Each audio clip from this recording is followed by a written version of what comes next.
Have you ever thought of having tiny people live inside your house? And if so, what would you do if that happens? You might be asking why I'm talking about tiny people. Because today, we will be creating a tiny house project which will cater to them through a meticulous step-by-step process. For some context, we will be basing around the film Arrietty, a 2010 fantasy film that was animated by Studio Ghibli, about a family of tiny people who lives secretly in the walls and floors of a typical household, borrowing items from humans to survive. They are afraid of being seen by humans and being chased by animals. Their lifestyle ranges from exploring, cooking, sewing, and etc. For our characters of our tiny house, we have Hamilton, the anchor of the family, that serves as the main explorer and crafter of useful equipments, likes to tinker with things. Next is Eleanor. After chased around by animals in her youth and the constant fear of being seen, she likes to seclude herself inside her home doing the dishes and sewing as her pastime.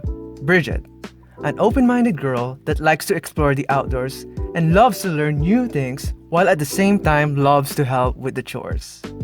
And lastly, the drifter named Candy, because he likes to eat candies. Also, he uses a slinger as his main weapon.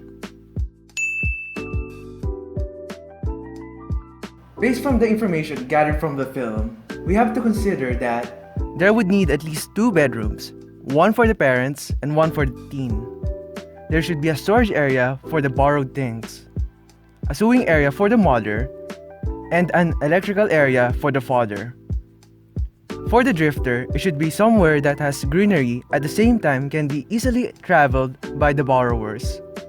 That their dwelling should be hidden at the same time accessible for their necessities such as food and water.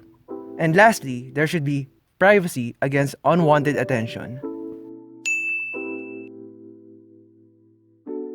For the location, there are some criteria that are listed on screen as to how to decide on which location is optimal. But we can break it down into 3 criteria, namely ventilation, privacy, and necessity. The first proposed location is located between the kitchen and the dining area. Artificial and natural lighting is provided, and the necessities such as water and food are near. The downside of this area is that this is the most busiest part of the house, and also there's a playful dog.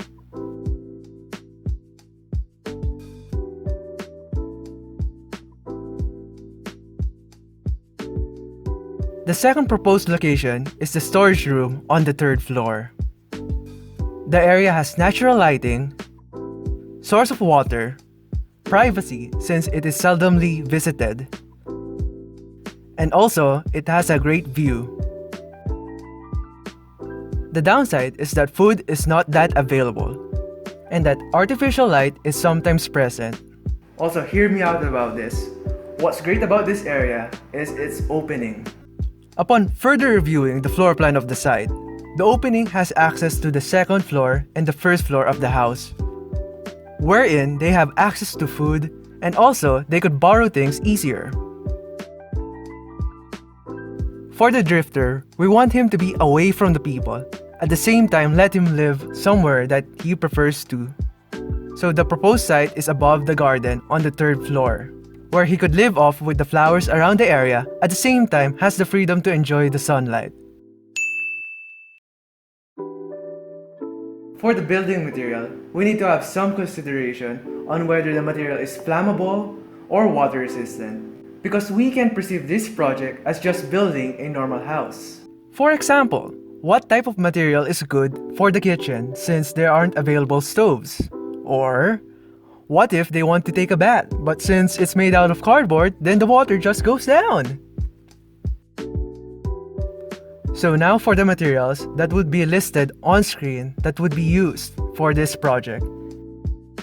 And it is also the materials that I have at the moment since I can't go outside. And that's the end of the video.